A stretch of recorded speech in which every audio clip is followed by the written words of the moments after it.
Jueves 13 de junio, segundo jueves ya de este mes de junio, y es un privilegio, una vez más, el compartir el mensaje de la bendita palabra de Dios.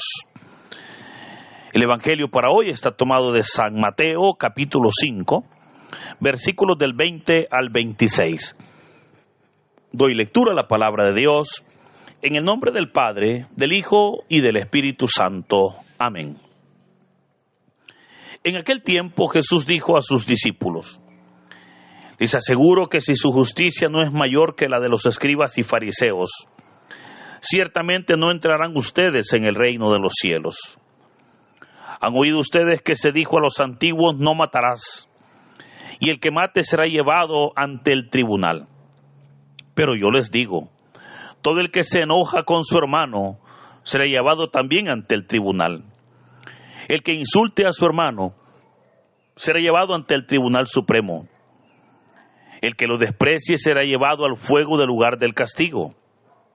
Por lo tanto, si cuando vas a poner tu ofrenda sobre el altar te acuerdas allí mismo de que tu hermano tiene alguna queja contra ti, deja tu ofrenda junto al altar y ve primero a reconciliarte con tu hermano, y vuelve luego a presentar tu ofrenda. Arréglate pronto con tu adversario mientras vas con él por el camino. No sea que te entregue al juez, el juez al policía y te metan a la cárcel. Te aseguro que no saldrás de ahí hasta que hayas pagado el último centavo. Hermanos, esta es palabra del Señor. Gloria y honor a ti, Señor Jesús.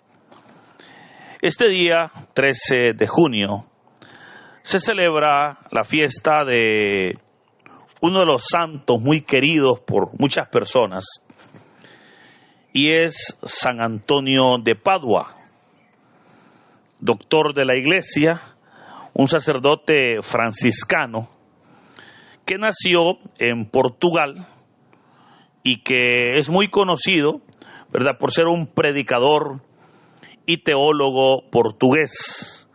Su nombre de nacimiento fue Fernando, y que murió el 13 de junio del año 1231, a la edad de 35 años. ¿Verdad? Este día, pues, San Antonio de Padua, ¿verdad?, es una festividad. Saludos para los hermanos que llevan por nombre Antonio, ¿verdad? Muchos, pues, cumplen años este día, y otros, pues, nomás celebran su onomástico. Que Dios les bendiga. El texto que hoy hemos leído es parte de lo que se conoce como el Sermón de la Montaña, que ya iniciábamos su lectura al inicio de esta semana, ¿verdad?, con las bienaventuranzas. El día de ayer el Señor aclaraba que Él no había venido a abolir la ley, sino a darle el verdadero cumplimiento, en la cual implica la aplicación correcta de la justicia, del amor y de la misericordia, de acuerdo al reino de Dios. Hoy el Señor hablará sobre esa verdad y, por sobre todo, esa adecuada aplicación e interpretación de la ley. Pero antes les exhorta a tener cuidado y les dice: les aseguro que si su justicia no es mayor que la de los escribas y fariseos, no entrarán en el reino de los cielos. Hermanos, con estas palabras el Señor Jesús estaba amonestando, exhortando a los discípulos, y es una exhortación fuerte, porque para todo Israel, los que daban el cumplimiento estricto a la ley de Dios y por lo tanto a la justicia de Dios, para ellos, o según ellos, eran los escribas y fariseos. Esto porque obviamente eran ellos los que la conocían. Entonces, como los escribas, por ejemplo, siendo los mayores conocedores de la ley de Dios, ellos eran los que la vivían, pero también la enseñaban. Estoy hablando de acuerdo al criterio israelita. Pero ahora viene el Señor y les dice que los apóstoles, o sea, que ellos deben de ser mejores en su testimonio, mejores en la vida diaria, mejores en la aplicación de la justicia que escribas y fariseos. Por eso es que para los discípulos, insisto, era una exhortación muy fuerte. Ahora, los escribas y fariseos, ellos cumplían la ley y eso era claro.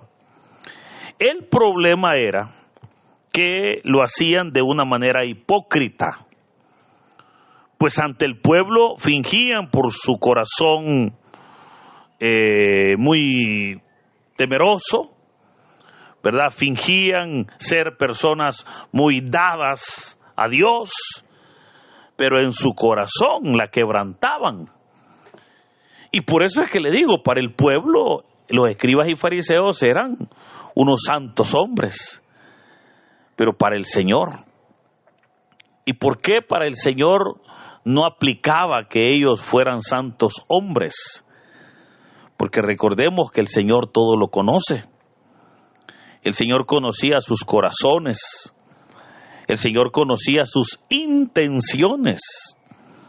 El Señor conocía que en muchas ocasiones los escribas y fariseos hacían cosas solo para que la gente los viera, ¿verdad? De hecho, el Señor Jesús les reprochó la interpretación que los fariseos hacían de la ley, pues lo hacían tan literal y olvidaban practicar elementos como la misericordia, la compasión y el amor al prójimo. En el capítulo 23 de este evangelio, por ejemplo, el Señor Jesús les va a echar en cara esa hipocresía y les va a llamar sepulcros blanqueados, les va a decir guías ciegos, finalmente les va a decir camada de víboras. O sea, note cómo el Señor se va a enfrentar a ellos, todo por su hipocresía. Y como muestra de cómo los fariseos aplicaban la ley, pone el Señor 6 ejemplos sobre cómo se debía de interpretar adecuadamente. Y esos 6 ejemplos son los que vamos a comenzar a ver, ¿verdad? Hoy vamos a hablar sobre el primer ejemplo, que es sobre el homicidio. Y durante estos días posteriores, pues estaremos viendo, por ejemplo, cuando el Señor hable sobre el adulterio, sobre el divorcio, sobre los juramentos, sobre la ley del talión, sobre el amor a los enemigos, ¿verdad? Y hoy, pues insisto, hablando sobre el homicidio. Ahora, hablando sobre este tema, veamos cómo el Señor Jesús dijo: ¿han oído ustedes que se dijo a los antiguos? Cuando el Señor habla de que se dijo a los antiguos, está retomando lo que Éxodo, el libro del Éxodo, capítulo 20, versículo 5, exactamente nos dice. Cuando dice ese versículo, no matarás. Y dijo el Señor, y el que mate será llevado ante el tribunal. O sea, esto era conocido por los fariseos porque fue lo que Moisés claramente había enseñado a ellos. Pero aquí, fíjese, es importante, hermano, que reconozcamos que toda ley tiene 2 elementos importantes, y esto creo que es valedero mencionarlo acá, porque lo estaremos viendo en estos 6 ejemplos que vamos a meditar. La ley tiene, le decía, 2 elementos, y el primer elemento es la letra de la ley, y el segundo es el espíritu de la ley. O sea, cuando hablamos de la letra es lo que literalmente la ley dice, ¿verdad? Cuando dice, por ejemplo, no matarás. Pero cuando hablamos del espíritu de la ley, el espíritu abarca elementos mucho más amplios Y no necesariamente solo lo que es matar, ¿verdad?, de una manera literal. Creo que el ejemplo, cuando hablamos nosotros de la ley, de la letra y el espíritu, lo tenemos ahora, por ejemplo, en el texto que hemos leído. Cuando el Señor dice, pues, no matarás, ¿verdad? Eso es lo que habla la letra. Pero el espíritu de la ley, lo que habla en realidad es del respeto a la vida humana. Es sobre el valor de la vida. Y la vida, hermanos, se pone en peligro o se mata de muchas maneras. Y eso lo implica o lo encierra el espíritu de la ley. Por eso es que el Señor Jesús va a echarles en cara a ellos que aunque tal vez nunca habían matado literalmente con un arma a otra persona, pero habían cometido pecados u errores que habían puesto en peligro la vida de los demás. Por eso es que el Señor les va a decir, pero yo les digo, o sea, note cómo el Señor viene ahora, como Él dijo, no a abolir la ley, sino a darle la verdadera interpretación. Pero yo les digo, dijo el Señor, todo el que se enoje con su hermano será llevado ante el tribunal. El que lo desprecie será llevado al lugar del castigo. Y el que lo insulte será llevado al Tribunal Supremo. El Señor está enseñando que hay que guardar la letra de la ley, pero también hay que guardar el espíritu de la ley.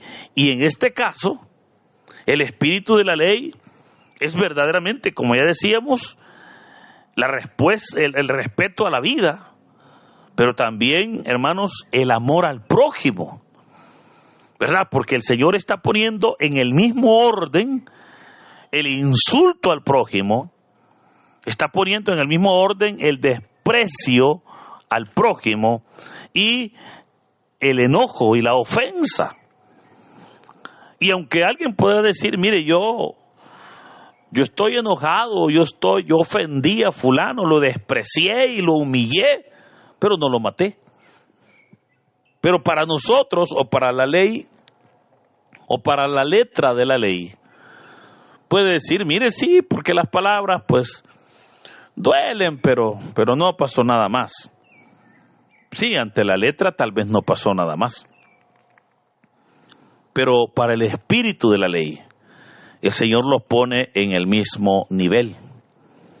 Por eso, hermanos, creo que una de las enseñanzas que este texto nos deja es el cuidado que debemos nosotros de tener ante el trato con nuestros hermanos, con nuestro prójimo, y especialmente con aquellas personas que son un poquito complicadas, ¿verdad? Habrán personas que nos van a hacer enojar, habrán personas que probablemente nos van a ofender, pero no debemos de responder igual, ¿verdad? Porque sabemos lo que el Señor pide en su palabra. Por eso el respeto a la vida es verdaderamente importante. Pues un asesinato, hermano, siempre será eso, siempre será un asesinato, sin importar las condiciones como se dé. O sea, muchas veces en la ley vemos cómo hay opciones, ¿verdad?, para poder salir bien librado de lo que sería el juicio civil. Pero siempre hay una vida por delante que es cortada. Por eso es importante el texto de hoy, para poder nosotros tener verdaderamente relación con Cristo. Ahora el Evangelio continúa cuando dijo el Señor, por lo tanto, ¿verdad? O sea, por lo tanto implica lo anterior ahora aplicado en nuestra fe.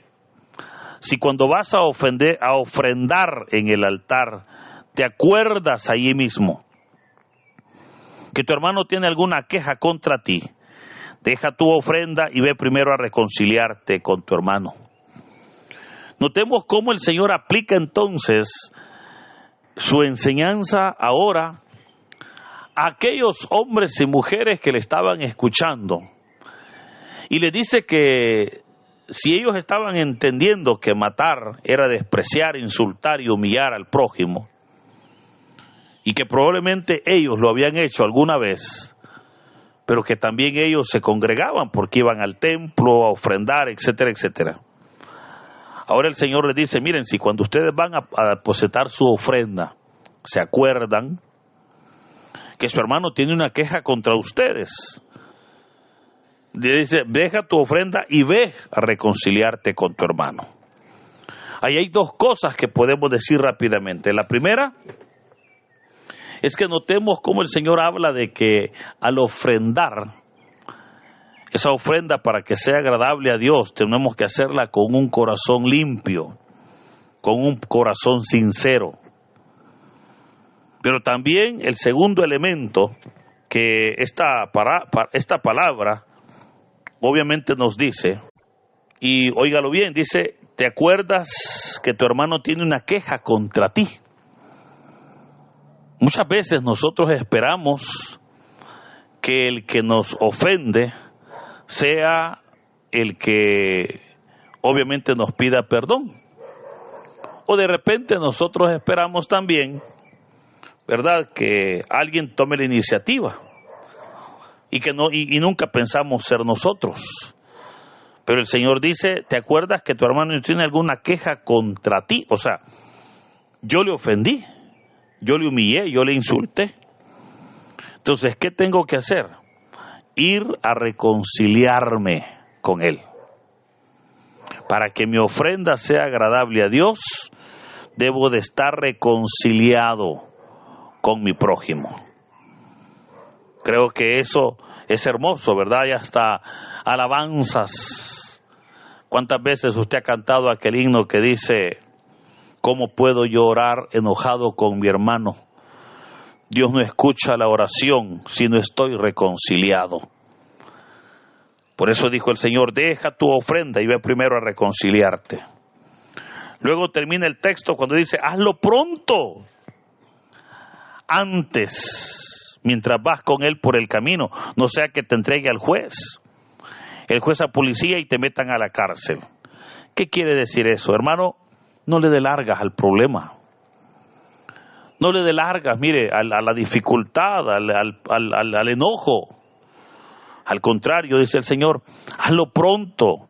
Mientras van ustedes por el camino, mientras están en el problema, ahí. Tristemente, mucha gente deja pasar el tiempo. Le puedo recordar que hay algunos que ya ni se acuerdan por qué son enemigos, pero siguen estando divididos. Y cuando la palabra de Dios claramente en la carta a los Efesios nos dice que no se ponga el sol sobre nuestro enojo. Dice, enójense, pero no pequen. O sea, si usted se quiere enojar, pero tranquilo, no ofenda, no caiga en pecado por ese enojo. Y de esa manera podremos nosotros verdaderamente estar en comunión con el prójimo, en comunión con Dios, y dando una verdadera aplicación a la ley de Dios. Por eso, hermanos, estos textos son verdaderamente importantes en nuestro conocimiento para reconocer las exigencias del reino de Dios. Decíamos que el sermón de la montaña son las normas éticas y morales que el Señor pide para ser sus discípulos. Apliquemos esta palabra a nuestras vidas y verdaderamente Dios, que es fiel y justo, obrará en nosotros. Hermanos, que en este hermoso día sea Dios bendiciendo nuestras vidas. En el nombre del Padre, del Hijo y del Espíritu Santo. Amén.